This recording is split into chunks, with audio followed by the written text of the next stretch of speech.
Well, today you get to find out things about exponents that you never guessed about or probably ever wanted to know. It's a little crazy, but it's kind of fun. So let's start off with our decimal system. We talked about our decimal system. We have 10 digits, 10 symbols that we use, right? Only 10.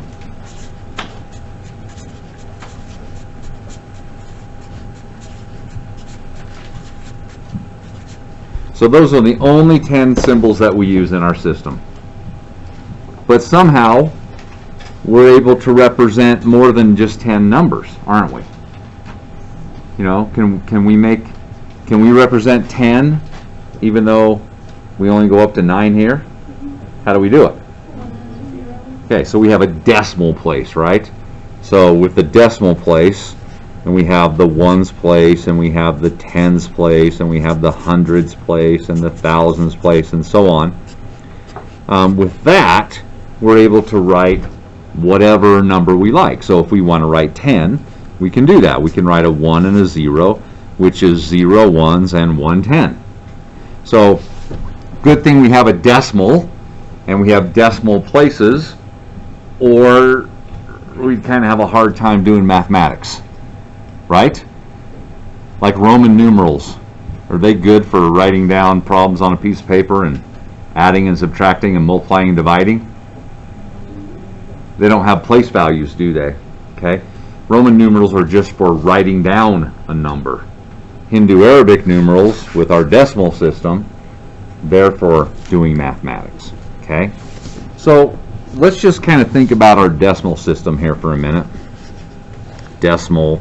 Oh, wait a minute. I better put that in the middle now. Decimal right here. Okay, so we got our ones place. We have tens. We have hundreds. We have thousands. We'll go up to 10,000s. 10,000s. I'm going to write these using exponents. Can I do that? Okay. Can you guys write, well, let me just show you this one, 10 to the first. Isn't 10 to the first power? Okay, so can we write 100 using 10 as a base and then having an exponent on it? 10 to what power? 10 to the second power? What about 1,000? 10 to the third power? What about 10,000? What about 100,000? 10 to the fifth power, and then a million would be 10 to the sixth power, and so on forever, right? Okay, let's go back down the other direction now for a minute. And this is where exponents get a little weird when you first see it, but they really make a lot of sense as you get to know them a little bit better. So as we go down a little bit here, what do you think this one's got to be? 10 to the 0 power. So that tells me that 10 to the 0 power is equal to what? 1. That's a little odd, isn't it? That we have a 0 power. What about when we get down on the other side? So this first place right here is 1/10. Can I write it that way? 1/10.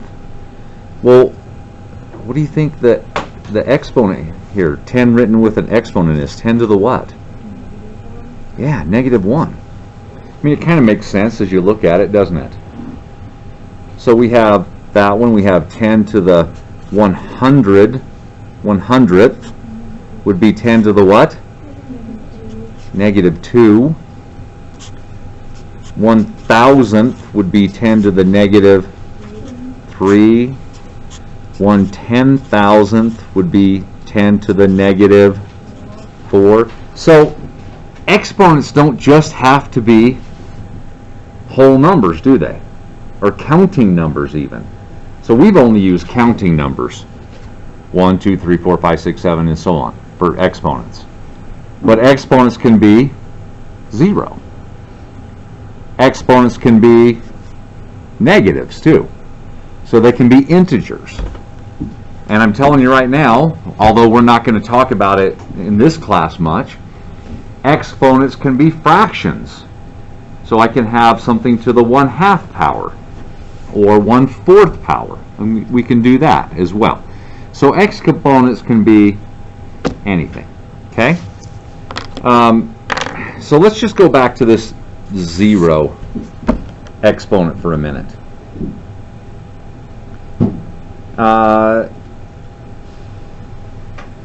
Does that work for any other number? Like 10 to the 0 is 1. What about 2 to the 0?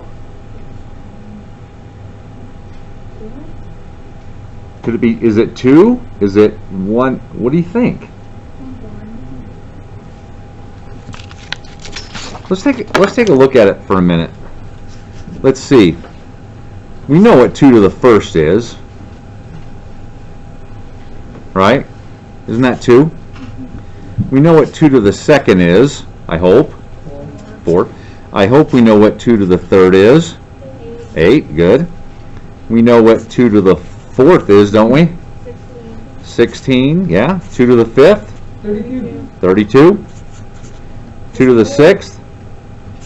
We could do this forever, couldn't we? I think I'll stop there. But now, let's kind of start coming down. Let's just look at the pattern here for a minute. 64, 32, 16, 8, 4, 2. What's the next one going to be? 1. Okay, well look here. 2 to the 6th, 2 to the 5th, 2 to the 4th, 2 to the 3rd, 2 to the 2nd, 2 to the 1st, 2 to the what? 0. So 2 to the 0 is 1. What was 10 to the 0? It's 1. 2 to the 0 is 1. You want to try a different number? No. Kirsten, she gave me a definite head shake. No. Come on. Let's try a different number. 6. Okay. You guys know what 6 to the first is? It's 6. Do you know what 6 to the second is? 36. Anybody know what 6 to the third power is? How much? Hold on.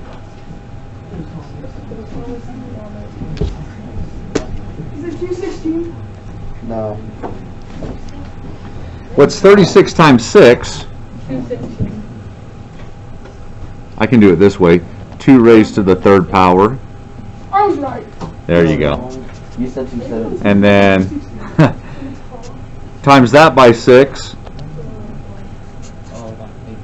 Alright, so we can do that. But I think the important thing is you can see that 1296 divided by 6 is 216. And if we divide by 6, we get 36. And if we divide that by 6, we get 6. And what happens when we divide 6 by 6? What do we get? We get 1. And as you look at the pattern here, that's going to be 6 to the what? 0. So my proposal to you guys is that any number, I'll just write n represents any number, to the 0 power is 1. Anything. We don't even have to know what it is. X to the 0, what is it? It's 1. 86 to the 0, what is it? It's 1. Okay? So when we're thinking about this, any number that we run into raised to the 0 power is 1. Except for, there's one exception. Can you think of what the exception might be? 1 to the 0 power? 0. Yeah, 1 to the 0 power is 1. In fact, what is 1 to any power? 1. Okay, 1. So 0. 0 to the 0 power does not equal 1. That's the one weird one. Okay, and we'll talk about that. Maybe we'll talk about that a little bit more tomorrow. But for right now, any real number, that means any number on the number line, to the 0 power is 1. It doesn't have to be a whole number. It doesn't even have to be a positive number. A negative number raised to the 0 power is what? 1.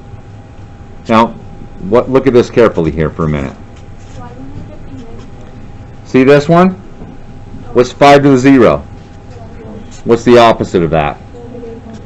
Okay, so this is not the same thing, is it? Here we're saying negative 5 to the 0 power. That's positive 1. Positive 1. Here we're saying 5 to the 0 first, and then we're taking the opposite later. Make sure that you're doing it in the right order. It's the same if we have this. That's positive 16. If it's written this way, what does that give us? Eh? Negative 16. What's 4 squared? Come on, what's 4 squared? And then take the opposite later, right? Okay. So, there you go. Anything to the 0 power other than 0, that's going to give us a 1. Now, these other negative exponents, I showed you a little bit about them with the tens, but when I have something written like this, like 3 to the negative 3 power, think about that for a minute. Think about your answer. Don't say it out loud, because you're probably going to be wrong. It's okay. Think about what you think 3 to the negative 3 power is. Okay, you ready? Negative 27. I knew you were going to say that, but I said don't say it out loud. Oh. That's all right. Everyone looks at 3 to the negative 3 and thinks, oh, that's negative 27. But the negative on the exponent has nothing to do with the sign of the number. This number is positive. It's positive 3. You can't take a positive number and raise it to some power and get a negative answer. You can't do it. How can you take a positive number and raise it to a power, multiply it by itself some number of times, and get a negative? Can anybody take a positive number and multiply it by something, an exponent, multiply by itself a number of times, and get a negative? That just doesn't work, does it? So this actually means 1 over 3 to the positive 3 power. Those two things mean the same thing. Different way to write it. Now, if we write it so that its exponent is positive, so notice what I did. I took the 3, I moved it to the denominator, its exponent becomes positive 3. And then that's something we can deal with. We can do it. 1 over 27. And that's what we do every time. If we see something with a negative exponent, the first thing we think about is, how can I rewrite this so the exponent's positive? What do you think? This is over 1.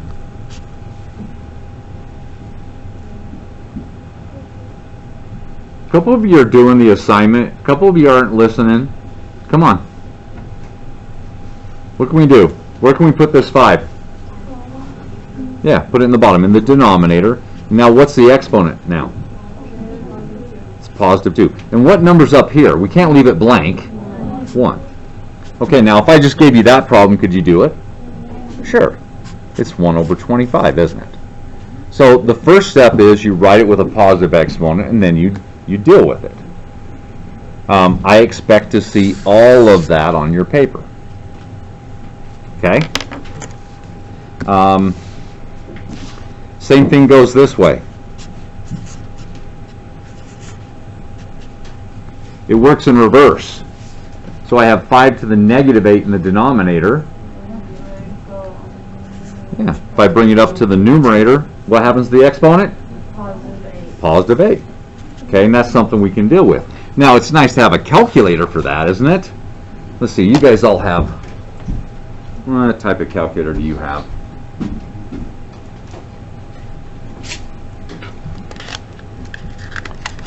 You all have a calculator, something like this one. So how do I raise 5 to the 8th power? So 5, see this button right here? It's called an up caret. And you just say raise to the 8th power. And I want you to think about this for a minute. 5 times 5 times 5 times 5, 8 times. Is that going to be a small number or a big number? How big? Big. Big. Okay. It's an exponentially large number. So 390,625. Okay? Okay, so you got a piece of paper, I hope. I want you to rewrite this number so that it has a positive exponent, and then I want you to deal with it. So 2 steps. Just take you a second.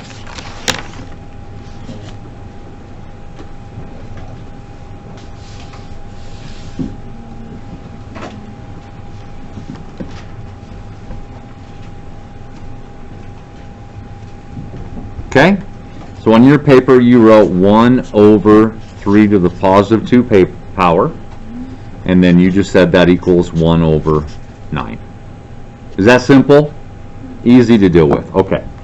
Now if the number is in parentheses, like this one, okay? If it's in parentheses, keep it in the parentheses. Got it? Okay? So here, I'm going to say this to the positive 3, and what number's on top? 1. So if it's in parentheses, we want to keep it that way. And then we can do it. What's negative 3 times negative 3 times negative 3? Negative 27. Do you want to leave your fraction 1 over negative 27? Some of you yes, some of you no. Where do we want that? Put that negative just for... Yeah, we're going to put it up here, and we're going to say negative 1. And remember, the whole fraction is negative. It's actually negative 127. But usually we'll put the negative up there like that. Okay? I think that should be pretty simple. I'll keep after you with that. But now, here's a problem we've been doing.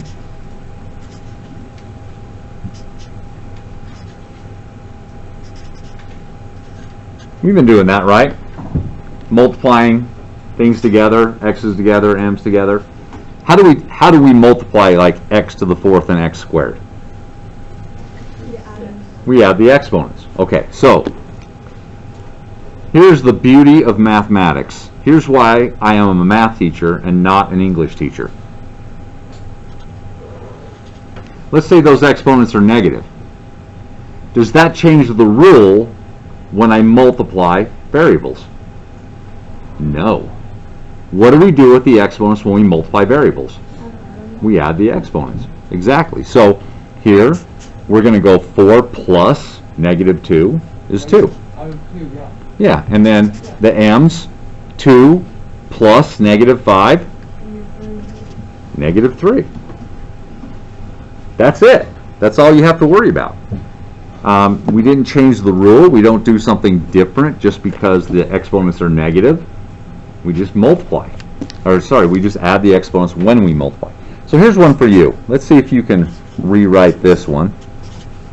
Do the multiplication and simplify the problem as much as possible.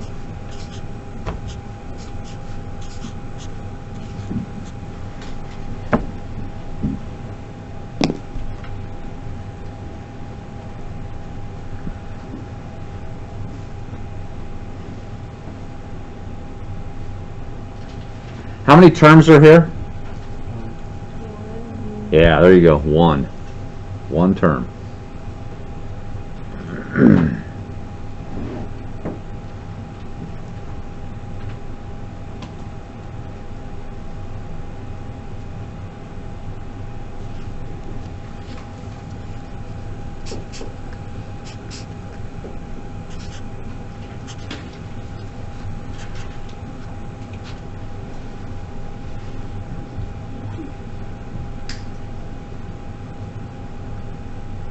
You got it? So x is negative 2 plus 4 plus, what's right here? 1. What does that give us? 3. Okay, y's. We got negative 6 and 5. Negative 1. And then the z's, we got a, what's right here? A 1 and 5.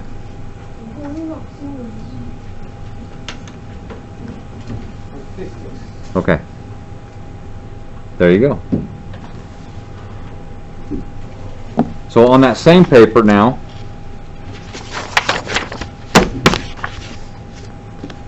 Do this problem for me. Should take 3 seconds. 1, 2, 3. You done? What does it equal? 1. 1. Okay, try this one.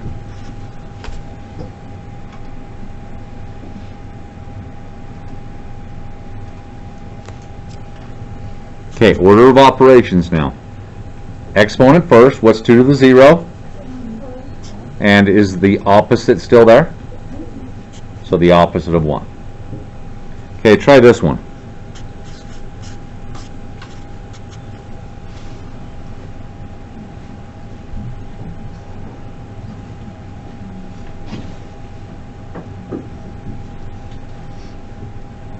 So any number on the number line, any real number raised to the 0 power is positive 1. Positive 1. Even though it's a negative number, we're raising it to the 0 power, it is positive 1. Okay, do this one.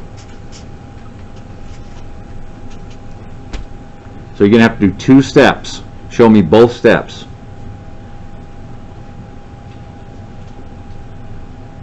This one.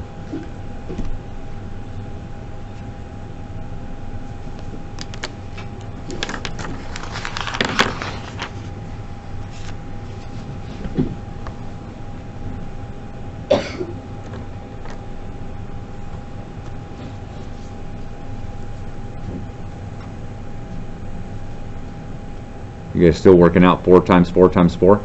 Yeah. So we all have 1 over 4 to the positive 3 written on our paper. So we moved it to the denominator. That changes the exponent to positive 3. And then we just got to figure out what's 4 times 4 times 4? 64. 64. And here's a fun one for you.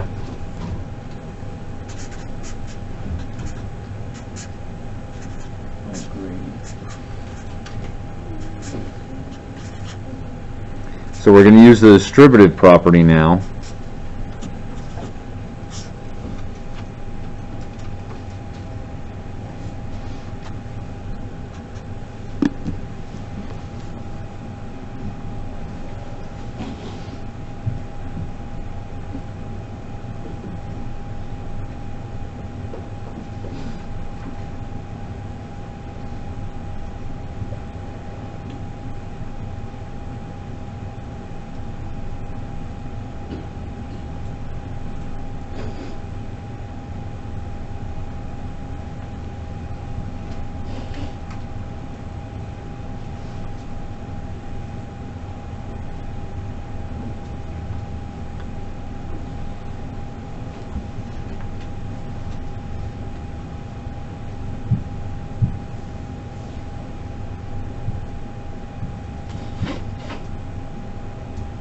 Look at your answer and think about it now for a minute after you did the multiplication. Is there, as you look at your answer, can you make it a little simpler still?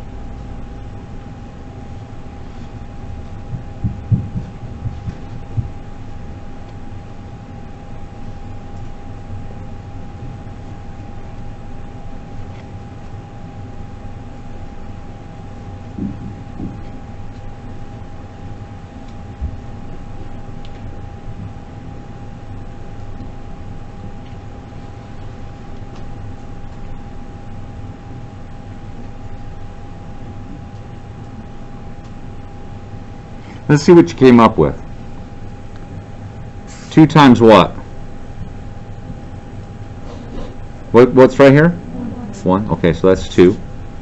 X to the negative 2 times x to the positive 2. X to the 0. And y to the 3rd times y to the 1st. Okay, y to the 4th. Then we're going to multiply over here. So 2 times negative 3. Now, we're not doing anything different than what we've done before, are we? You guys know the distributive property. You know that you add the exponents when you multiply. So x to the negative 2 times x to the negative 1, negative 3. And y to the positive 3 times y to the negative 3, 0. And then I said, look at your answer for a minute now and think about, can we make this answer simpler? Yeah, Ryan, what's x to the 0? And what's 1 times 2? Yeah, so we don't need that x to the 0 there. Fortune, what's this y to the 0? 1. Times 6? So do we really need that?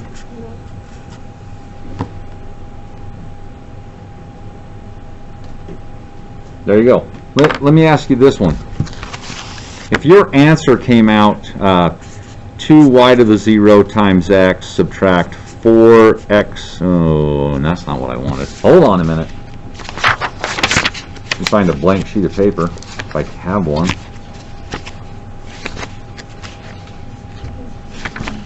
I don't have any. We'll just go right here. 4x to the 0 subtract y to the 0. Okay. So what is 4 times x to the 0? 4. So I don't need to put 4 times 1 here, do I? No, that's kind of pointless.